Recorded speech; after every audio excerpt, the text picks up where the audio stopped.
ಧ್ವಜ ಗಲಾಟೆ ಮುನ್ನೆಲೆಗೆ ಬರ್ತಾ ಇದೆ. ಹಿಂದೂ ಕಾರ್ಯಕರ್ತರು ಆಕ್ರೋಶವನ್ನ ಜಿಲ್ಲಾಡಳಿತದ ವಿರುದ್ಧ ವ್ಯಕ್ತಪಡಿಸ್ತಾ ಇದ್ದಾರೆ. ಮಂಡ್ಯದ ಕೆಆರ್ಪೇಟೆಯಲ್ಲಿ ಭಗವಧ್ವಜವನ್ನ ತೆರವುಗೊಳಿಸಲಾಗಿದೆ. ಕೆಆರ್ಪೇಟೆ ಪಟ್ಟಣದ ಟಿಬಿ ವೃತ್ತದಲ್ಲಿ ನಿನ್ನೆಯಷ್ಟೇ ಈ ಭಗವಧ್ವಜವನ್ನ ಹಾರಿಸಲಾಗಿತ್ತು.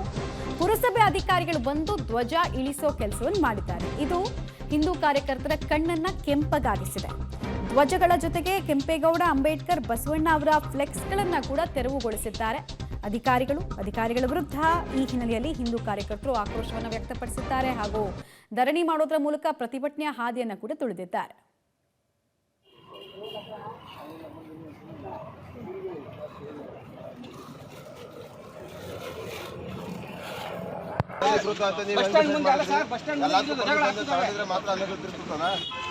ಅಲ್ಲ ಸರ್, ಸರ್ಕಲ್ ಅಲ್ಲಿ ಈಟು ಧ್ವಜಗಳು ಹಾಕಿದ್ದು ತೆಗೆದಿದ್ದೀರಾ ನೀವು? ನಮ್ಮ ಕೇಸು ಧ್ವಜ ತಗೊಂಡ್ರೆ ಬೇರೆ ಧ್ವಜಗಳು ಹಾಕಿ ತೆಗೆದಿದ್ದೀರಾ? ಹೇಳಿ ಸರ್, ಯಾಕೆ ತೆಗೆದಿಲ್ಲ? ನಿಮ್ಮ ಹತ್ರ ತೆಗೀರಿ ಅಂತ ಪರ್ಮಿಷನ್ ಕೊಟ್ಟಿದ್ರಾ? ಭಗವಧ್ವಜ ತೆಗೆದ್ರೆ ಈಗಲೂ ಹಾಕೋ ಬನ್ನಿ, ತೋರಿಸಿ ಈಗಲೇ ಬನ್ನಿ ಈಗಲೇ ಹೋಗೋಣ ಬನ್ನಿ. ಈಗೆಲ್ಲ ಇದು ಮುಗಿಸ್ಕೊತೀವಿ, ನಮ್ಮ ಪ್ರೊಸೀಜರ್ ಇದೆ, ನಾವು ಮಾಡ್ತೀವಿ, ನಮ್ಮ ವರ್ಕ್ ಇದೆ, ಕೆಲಸ ಮಾಡ್ಬೇಕಲ್ಲ ಸರ್. ಮತ್ತೆ ಭಗವಧ್ವಜ ನೀವು ಟಾರ್ಗೆಟ್ ಮಾಡ್ತೀರಾ ಅಂತಂದ್ರೆ ಏನ್ ಅರ್ಥ? ಅದು ನೀವು ಮಿಸ್ ಮಾಡ್ಕೊಂಡಿದ್ದೀರಾ? ಮಿಸ್ ಏನ್ ಮಾಡ್ಕೊಂಡಿಲ್ಲ ಸರ್ಕಾರ ಭಗವಧ್ವಜ ತೆಗಿ ಅಂತ ಹೇಳಿದ್ರಾ ಅಂತ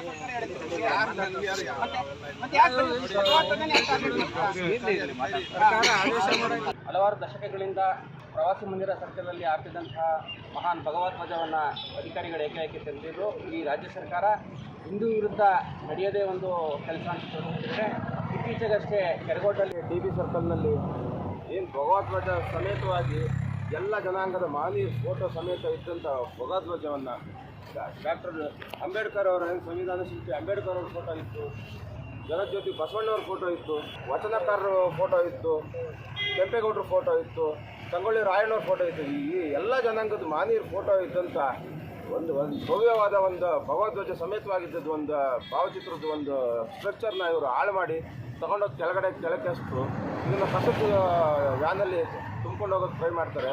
ಇದು ಇಡೀ ನಮ್ಮ ಸಮಾಜಕ್ಕೆ ಮಾಡ್ತಾ ಇರೋ ಅವಮಾನ ಅಲ್ವಾ? ಆ ಕಾಲದಿಂದನೂ ಹಾರಾಡ್ಕೊಂಡು ಬಂದಿರೋ ಧ್ವಜನ ತಗ್ಸೋಕೆ ಇವ್ರಿಗೆ ಪರ್ಮಿಷನ್ ಕೊಟ್ಟವರು ಟಿಬಿ ಸರ್ಕಲ್. ರೋಹಿತ್, ತೀರಾ ಇತ್ತೀಚೆಗೆ ಮಂಡ್ಯದ ಕೆರಗೋಡು ಧ್ವಜ ವಿಚಾರ ಸರಣಿ ಪ್ರತಿಭಟನೆ ಆಕ್ರೋಶಕ್ಕೆ ಕಾರಣ ಆಗಿತ್ತು. ಅದೆಲ್ಲ ಮಾಸೋ ಮುನ್ನವೇ ಮತ್ತೊಂದು ಪ್ರಕರಣ ಮುನ್ನೆಲೆಗೆ ಬರ್ತಾ ಇದೆ. ಇಲ್ಲಿ ಸರಿ ಯಾರು? ಆಮೇಲೆ ಈ ಧ್ವಜ ಹಾರಿಸೋದಕ್ಕೆ ಪರ್ಮಿಷನ್ ಇತ್ತ ಮೊದಲೇ, ಅಥವಾ ಹಿಂದೂ ಕಾರ್ಯಕರ್ತರ ಇಚ್ಛೆಯಂತೆ ಈ ಧ್ವಜವನ್ನು ಹಾರಿಸಿರೋದಾ? ಕೇವಲ ಒಂದು ಪಂಗಡವನ್ನು ಮಾತ್ರ ಟಾರ್ಗೆಟ್ ಮಾಡ್ತಾ ಇದಾರೆ ಅಂತ ಹಿಂದೂ ಕಾರ್ಯಕರ್ತರು ಹೇಳ್ತಾ ಇದಾರಲ್ಲ, ಅದು ನಿಜಾನಾ? ಹುರುಳಿದೆಯಾ ಆರೋಪದಲ್ಲಿ? ಡೀಟೇಲ್ಸ್ ಏನೇನು ಕೊಡ್ತೀರಿ?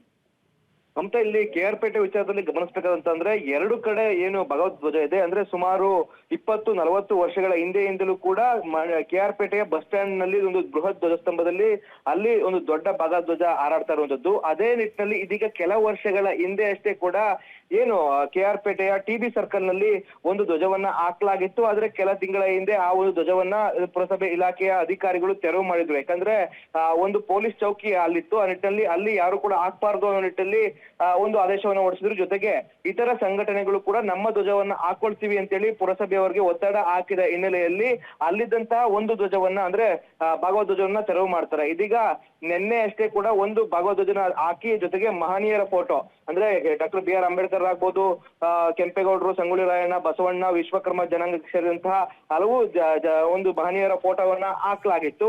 ಇದೀಗ ಸಂಪೂರ್ಣವಾಗಿ ಎಲ್ಲಾ ಮಹನೀಯರ ಫೋಟೋವನ್ನು ತೆರವು ಮಾಡಲಾಗಿದೆ. ಜೊತೆಗೆ ಆ ಒಂದು ಧ್ವಜವನ್ನು ಕೂಡ ತೆರವು ಮಾಡಲಾಗಿರುತ್ತದೆ. ಅಂದ್ರೆ ಹಿಂದೂ ಕಾರ್ಯಕರ್ತರು ಹೇಳ್ತಿರುವಂತಹ ಪ್ರಕಾರವಾಗಿ ನಾವು ಹಲವು ವರ್ಷಗಳಿಂದ ಕೂಡ ಹಾಕೊಂಡ್ ಬರ್ತಾ ಇದೀವಿ ಅಂತ ಹೇಳಲಾಗ್ತಾ ಇದೆ. ಆದ್ರೆ ಅಧಿಕಾರಿಗಳ ಸ್ಪಷ್ಟನೆ ಒಂದೇ ಇರುವಂತದ್ದು, ನಾವು ಕೆಆರ್ಪೇಟೆಯ ಬಸ್ ಸ್ಟ್ಯಾಂಡ್ ನಲ್ಲಿ ಇರುವಂತಹ ಭಗವಧ್ವಜವನ್ನು ನಾವು ತೆರವು ಮಾಡಿಲ್ಲ, ಅದು ಹಲವು ವರ್ಷಗಳಿಂದ ಇದೆ, ಹಾಗಾಗಿ ಅದು ಕಂಟಿನ್ಯೂ ಆಗುತ್ತೆ. ಆದ್ರೆ ಇದನ್ನ ತೆರವು ಮಾಡ್ತೀವಿ ಅಂತೇಳಿ ಕೂಡ ಅವ್ರಿಗೆ ಹೇಳಿರುವಂತದ್ದು. ಮಮತಾ, ಆಲ್ ರೈಟ್, ಧನ್ಯವಾದ ರೋಹಿತ್ ತಮ್ಮ ಮಾಹಿತಿಗಾಗಿ.